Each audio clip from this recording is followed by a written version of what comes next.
సింగిల్గా ఎదుర్కోవటం కష్టం అనేది చెప్పకనే చెప్తున్నారు చంద్రబాబు నాయుడు, పవన్ కళ్యాణ్. సో వారి కూటమి ఫెయిల్యూర్ అవుతుంది, ఓటమి భయంతోనే ఈరోజు బీజేపీతో పొత్తు పెట్టుకోవడానికి పరుగులు తీశారనేది కూడా మీరు కళ్ళారా చూస్తున్నారు. ఎందుకంటే చంద్రబాబు నాయుడు క్యారెక్టర్ అందితే జుట్టు, అందకపోతే కాళ్ళు అనే రకం. గతంలో ఏ విధంగా మోడీ గారి తో జతకలవటానికి ఎన్ని రకాలుగా ఆయన్ని పొగిడారో మనం కళ్ళారా చూసాం. ఆ తర్వాత భార్యని చూసుకోలేనివాడు రాష్ట్రాన్ని ఏం చూస్తాడు, తల్లిని చూసుకోనివాడు ఏమని అసలు ఎక్స్ట్రీమ్గా పర్సనల్ విషయానికి వెళ్ళి మోడీ గారు ఏపీకి వచ్చినప్పుడు నల్ల బెలూన్లు ఎగరేసి అమిత్ షా కారు మీద రాళ్ళు వేయించి ఎంత నానా హంగామా చేశాడో మనం చూసాం. అలాగే రాహుల్ని ప్రధాని చేస్తాను అని చెప్పి మరి కొన్ని రాష్ట్రాల్లో ఎలక్షన్స్ జరిగేటప్పుడు కాంగ్రెస్ పార్టీకి ఫండింగ్ కూడా చేయటం మనం కళ్ళారా చూసాం. ఈరోజు ఆంధ్రప్రదేశ్లో లాస్ట్ 5 ఇయర్స్లో ఆయన చేసిన స్కాముల వల్ల అన్ని సాక్ష్యాధారాలతో దొరికిపోయి ఈ మధ్యలోనే జైల్లో కూర్చున్నాడు. కాబట్టి ఇప్పుడు కనుక మనం సింగిల్గా ఫైట్ చేస్తే ఓడిపోతాం. ఓడిపోతే ఈ స్కాముల్లో మనం పక్కాగా జీవితాంతం జైల్లో కూర్చుంటాం అన్న భయం పట్టుకుంది. కాబట్టి ఈరోజు మోడీ కాళ్ళ దగ్గర మొత్తం పార్టీని పెట్టేసి మీరు ఎలా చెబితే అలా అని జీ హుజూర్ అన్న రకంగా ఈరోజు ఢిల్లీలో తెలుగువాడి ఆత్మగౌరవాన్ని తాకట్టు పెట్టింది మనం కళ్ళారా చూసాం. అంటే తాను జైల్లో వెళ్లకుండా హ్యాపీగా లైఫ్ బయట లీడ్ చేయాలి, తనని నమ్ముకున్న కార్యకర్తలు, ప్రజలు, రాష్ట్రం ఎటుపోయినా పర్లేదు అనే క్యారెక్టర్ని మనం చంద్రబాబు నాయుడు దగ్గర అలాగే పవన్ కళ్యాణ్ దగ్గర కళ్ళారా చూస్తున్నాం. సో వీళ్ళకి ఎవరికి రాష్ట్రం మీద కానీ రాష్ట్ర ప్రజల మీద కానీ ప్రేమ లేదు, మంచి చేయాలన్న చిత్తశుద్ధి లేదు. కేవలం పొత్తులతో అధికారంలోకి రావటం, దోచుకోవటం, ఆ దోచుకున్నది దాచుకోవటం, ఎక్కడైనా కేసుల్లో ఇరుక్కుంటే దాన్ని తప్పించుకోవడానికి మళ్ళీ పొత్తులు పెట్టుకొని మళ్ళీ ముందుకు పోవటం.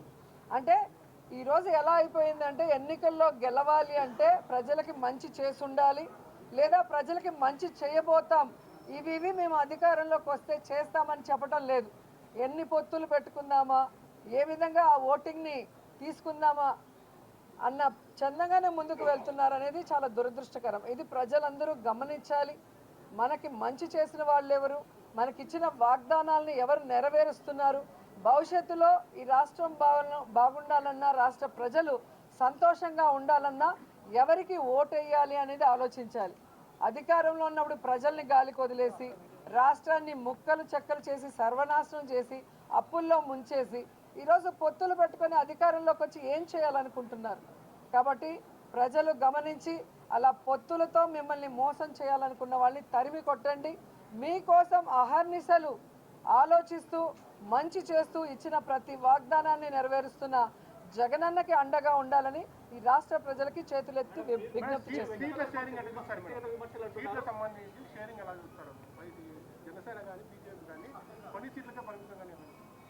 ఇప్పుడు అదే కదా చెప్పాను, వాళ్ళకి జైలుకి వెళ్ళాలన్న భయం స్పష్టంగా కనిపిస్తుంది. అది వెళ్లకుండా ఉండటం కోసమే ఈరోజు బీజేపీతో పొత్తు పెట్టుకొని వాళ్ళు ఏం చెప్పినా కూడా దానికి తలాడిస్తున్నారు. మొన్నేదో చెప్పారు పవన్ కళ్యాణ్ 24 సీట్లకే ఎందుకు ఒప్పుకున్నాం అంటే గాయత్రి మంత్రం అంట. మరి అదే గాయత్రి మంత్రాన్ని చంద్రబాబు నాయుడుకి కూడా చెప్పి ఆయన కూడా 24 సీట్లలోనే పోటీ చేయమని మిగతావి గాలికి వదిలేయచ్చు కదా. కాబట్టి సిగ్గు లేకుండా ఒక పార్టీ పెట్టి ఆ పార్టీని అమ్ముకుంటూ మళ్ళీ ఇలాంటి పిచ్చి మాటలు మాట్లాడటం, ప్రజలు పిచ్చోళ్ళు అనుకుంటున్నారు కానీ ప్రజలు పిచ్చోళ్ళు కాదు.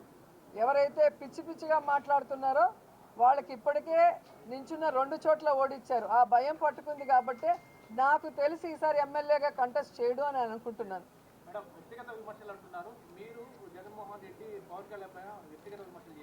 ఏ రోజు వ్యక్తిగత విమర్శలు చేయలేదండి,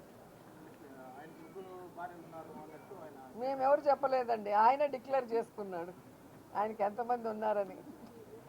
మేడం, నారా లోకేష్ శంకారం సభలో రెడ్ బుక్ ఎక్కువగా ప్రదర్శిస్తున్నారు. వచ్చే గవర్నమెంట్ ఈ రెడ్ బుక్ లో ఉన్న పేర్ల పైన ఇది తీసుకుంటామంటున్నారు. ఆయన ఎర్ర పుష్పం అనేది స్పష్టంగా మీకు చెప్తున్నాడు, అది మీకు అర్థం కావట్లేదు. ఆయన ఎర్ర పుస్తకాల్లో ఏమి రాసుకున్నా దాన్ని మడిచి బీరువాలో పెట్టుకోవాల్సింది. ఎందుకంటే ఆయన ఎమ్మెల్యేగానే గెలవలేడు, ఇంకా ఆయన ఏం చేస్తాడు ఆ ఎర్ర పుస్తకాన్ని పట్టుకొని చెప్పండి. అదే మేము ఈరోజు అనుకొని మేము బ్లూ బుక్, గ్రీన్ బుక్ మా పార్టీ కలర్ కాబట్టి రాసుకుని వీళ్ళందరూ అసలు రాష్ట్రంలో ఉండి ఉంటారని ఆలోచించండి. ఇక్కడ రాష్ట్రంలో రాజకీయాలు చేసేది అధికారంలోకి వస్తే ఎలా మన ప్రాంతాన్ని అభివృద్ధి చేసుకోవాలి, మనకు ఓట్లేసిన ప్రజలకి ఏం మంచి చేయాలి, ఏం సంక్షేమాన్ని అందించాలి, ఏం అభివృద్ధిని అందించాలి అని నాయకుడు ఆలోచించాలి. కానీ నేను అధికారంలోకి వస్తే వీడిని వంకోబెట్టి కొడతా, వాడిని కేసుల్లో ఇరికిస్తా, వీడి బట్టలు ఊడదీస్తా, దీనికి ఎందుకు మళ్ళీ పాలిటిక్స్లో? దీనికి పాలిటిక్స్ అవసరమా? కాబట్టి రౌడీజం చేస్తూ నీతిమాలిన రాజకీయాలు చేస్తూ దిగజారుడు మాటలు మాట్లాడుతున్న ఈ పవన్ కళ్యాణ్, లోకేష్ జీవితంలో ఎమ్మెల్యేలు కాలేరు. ఎందుకంటే ప్రజలు ఎప్పుడు అలాంటి వాళ్ళని ఇష్టపడరు.